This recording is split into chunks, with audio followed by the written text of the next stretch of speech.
Por essência, nós deveríamos repudiar vilões, pois suas ações são terríveis, imorais e perigosas, certo? Então, por que amamos alguns vilões? A resposta é mais complexa do que você pensa.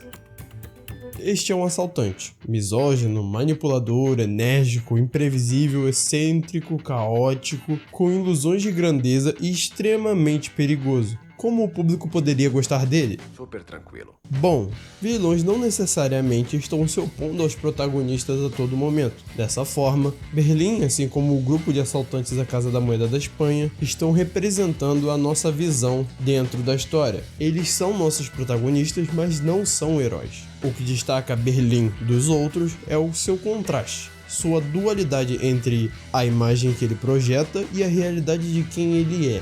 Ele se vê como um ladrão sofisticado, um cavalheiro apaixonado, ético, intelectualmente superior e no controle de tudo. No entanto, a realidade é que ele é um ladrão arrogante que não conseguiu manter nada do que valorizava, nem a liderança, nem o amor, nem a própria imagem. Ele é a fonte de muitos conflitos, sendo ao mesmo tempo caótico e excêntrico, mas também falho, rejeitado e doente. Seu destino, marcado por tragédia e grandiosidade, provoca tanto temor quanto empatia nos espectadores, evocando algo semelhante à Síndrome de Estocolmo. O Vogler, em A Jornada do Escritor, descreve um arquétipo que ele chama de sombra, que pode ser interno ou externo, incorporando todas as emoções e questões internas de seu personagem, principalmente as reprimidas, por serem imorais ou erradas na visão do personagem. Vogler também defende que exista um conflito interno do herói que o dilacere, e os vilões complexos seguem essa mesma linha. Então, como essa complexidade faz do nosso vilão um personagem gostável? Temos que pensar no que o roteiro terá que fazer para produzir a nossa empatia pelo vilão. Muitas vezes se usa do processo de preparação ou construção, como acontece com Damian Anderson em Creed 3. Desde jovem, ele é representado como um irmão mais velho para Adonis, protegendo, dando dinheiro e até mesmo puxando uma arma para proteger Adonis de um problema que ele mesmo causou. Mas quando depois de criar o problema Adonis o abandona por medo, Damian é preso, pagando por um erro que não era inteiramente seu.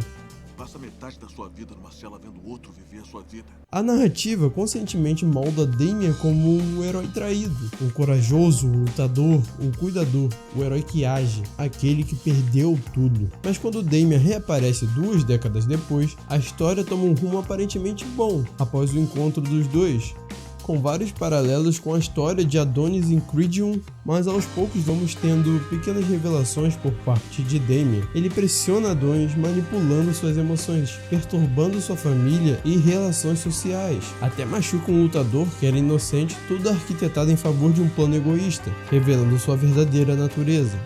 Damian, o vilão carismático, emerge como uma versão distorcida do herói, machucando seus oponentes ilegalmente e provocando Adonis. Eu só tô começando, irmãozinho. Como o arquétipo sombra, ele representa algo que o protagonista quer reprimir e esconder. Damian se torna um vilão que, além de semelhante ao herói, poderia de fato derrotá-lo numa luta. Um outro recurso muito usado para produzir empatia é a pena. E poucos personagens são mais dignos de pena do que Arthur Fleck, um homem que possui diversos problemas psicológicos, financeiros e sociais. Isso faz dele uma pessoa retraída e ignorada pelo povo da metrópole mais poluída visual e sonoramente, a ambientalmente obscura e sufocante cidade de Gotham. Quando ele finalmente encontra e toma seu lugar nessa cidade, é quando ele se torna um vilão. Ele não vai mais aceitar a condição de submisso que a cidade o impôs. Se antes ele queria ser enxergado como normal e se sentia oprimido pela cidade, agora todos os holofotes estão nele. Foi aí que ele decidiu bater de volta. Por isso Murray nessa cena representa o ícone, o status quo que tanto ignorou. E o Coringa, bom, ele é o iconoclasta.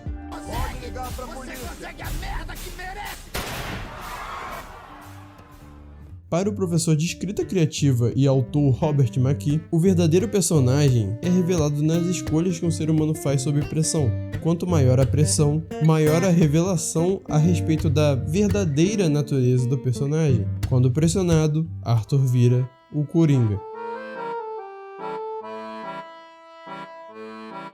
Mas Arthur ainda é alvo de empatia, porque o roteiro o descreve como vítima até de sua própria insanidade, fazendo com que você o veja sempre pequeno, encolhido, tentando se esconder, porque quando ele acende, ele quebra a cidade e dança sobre ela. Tendo antes sido ignorado por ter problemas, agora ele próprio se torna o maior deles, e é impossível ignorá-lo. Um outro exemplo seria um personagem que é menosprezado, externa ou internamente, sendo relembrado constantemente por ter seu potencial desperdiçado, e quando finalmente consegue atingi-lo, se torna o melhor naquilo que faz, mas também a pior das pessoas. Walter White de Breaking Bad, que começa como um homem menosprezado, é completamente diferente de um arquétipo heróico. O anti-heroísmo dele ao início da série carece de coragem e ação, menos quando se trata de químico. Para isso ele é um gênio, e quando pressionado, como o Maki citou, o criminoso sem escolha aparece, um vilão quebrado e cheio de motivos para fazer as coisas ruins. Quando pressionado mais ainda, ele revela quem é. Heisenberg não é o alter ego, é o seu eu mais verdadeiro. Goddamn right. Alguém sem medo, que ama o que faz e não se importa em se tornar mal para fazer o que ama. Chega a um ponto que a própria justificativa inicial para ele já parece mais só uma mentira. Ele se tornou um verdadeiro vilão. O inteligente, astuto e poderoso, ele gosta dessa sensação. Nós não concordamos, mas apreciamos sua jornada para ser bem-sucedido em sua maldade. Como Light Yagami de Death Note ou Barba Negra de One Piece. Mas o que acontece quando a estética e design do vilão se torna mais atraente do que suas ações? O mal ou vilão tem que ser uma coisa tentadora e perigosa na narrativa. Isso também se reflete no design. Por isso, não é difícil que você se sinta atraído de alguma forma por ele, seja em relação à aparência ou trejeito. E isso, às vezes, nos prende num dilema de gostar ou não de um vilão. Às vezes, ao invés de gostar da utilidade narrativa dele, você só curte a estética que ele apresenta. Poderes, habilidades, falas que dá para usar no status. Ou você pode se sentir atraído por algo mais profundo na aparência que gere contraste entre quem ele parece e o que ele faz, como Anton Chigurh, Pennywise e Chuck antes da cicatriz. Ou uma estética que reforce uma atmosfera que o identifique, como Darth Vader, Voldemort e o Jason. Mas ainda assim existe uma classe de vilões mais cativantes.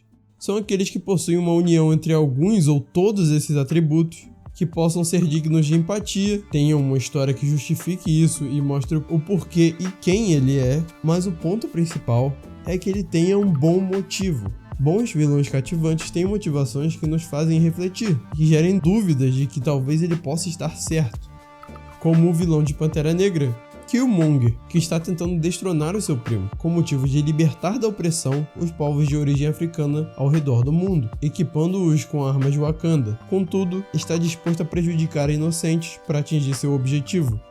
Assim como o Magneto, cuja intenção é defender sua espécie, que é alvo de discriminação por parte dos humanos, um paralelo claro com o racismo. Ele vê como solução subjugar os humanos e responder na mesma intensidade, fogo com fogo, para prevenir os seus de mais dor. Também tem o Thanos, querendo aumentar os recursos do universo, um motivo bom, mas quer fazer isso eliminando metade da vida existente e quem mais entrar no seu caminho. Uma forma de execução terrível que só um vilão poderia ter. Para o site Masterclass, o vilão tem que ter características redimíveis. Isso, junto a um bom motivo pouco explorado, torna o Loki pré-série em um ótimo exemplo disso. Ele queria ter um propósito e ser importante como seu irmão.